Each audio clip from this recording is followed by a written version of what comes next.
I just have a real quick message for all the blue collar guys out in the world. You possess all of the marketable skills. You possess the know-how to bring jobs from in the door to out the door, no matter what those jobs entail, whether it's building skyscrapers, iron buildings. You men and women know how to make these things come into being. So why do you accept a life of a blue collar that says, I'm just going to be an employee? Well, the truth is you're never going to make squat as an employee. So who should you be mad at about that? I would say that we're moving into a generation where information and technology is so available that the gaps that you couldn't fill in before going into business on your own are easily going to be filled soon by automated services. My plea to you is this: own your own business, run your own shit, learn your trade as good as you can, because in the end, you are where the rubber meets the road. It is your hands that make that job happen. And if you're not negotiating for a wage that keeps you out of poverty, then how much of that is the man and how much of that is you? And I know that's not a popular thing to say, but even 5 guys working in a tire shop who got together and said, you know what, let's all throw in and get a truck and trailer. There's more promise for those 5 guys in that future than there will be living 30 years underneath the confines or the safety of that shop building. You don't need them as much as you think. And the equilibrium of services will not be balanced unless we have more people going out and providing these services on their own, and we've enabled more people and empowered them to have the information to make their own repairs.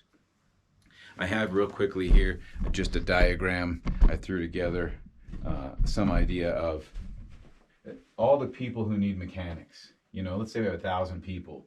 We've got 800 here.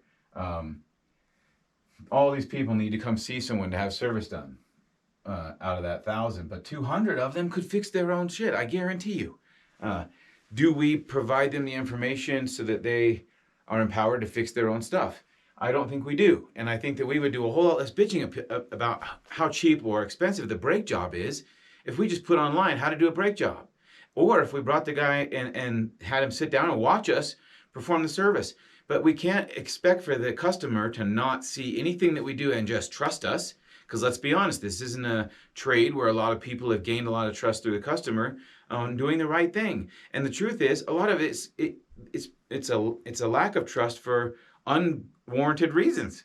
It's an unknown that brings those people to come to that lack of trust. So the way that we can mitigate this or make this something that's not really an issue is by taking those people who are making money as mechanics, and they're making $60,000 to $75,000 for 20 years off their body, 20 years of paying tool bills. It's not an easy task, and if you looked at any trade, you'd see the similarities between them.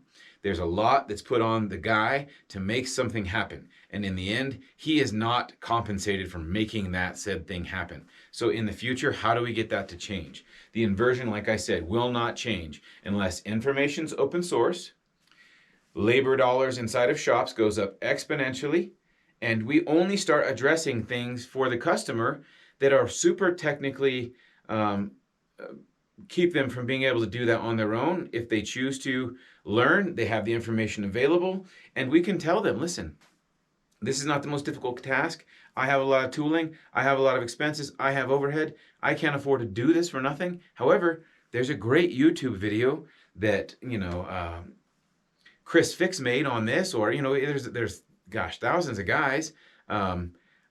I just recently started watching a lot of these videos, and I see that there's a common denominator, and that's an angst between the customer and the mechanic. And both sides have so much merit.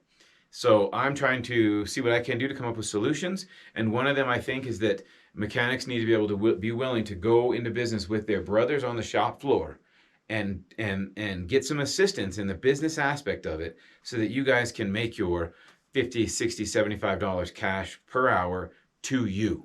And I'll tell you, you're willing to eat a whole lot more crow if you're, as far as dealing with people, if you're making that $75 than you are for 20. It just grates on you dealing with people beating you up over your prices. But if you're making good money, I heard a guy make a complaint about a $300 brake job on a semi.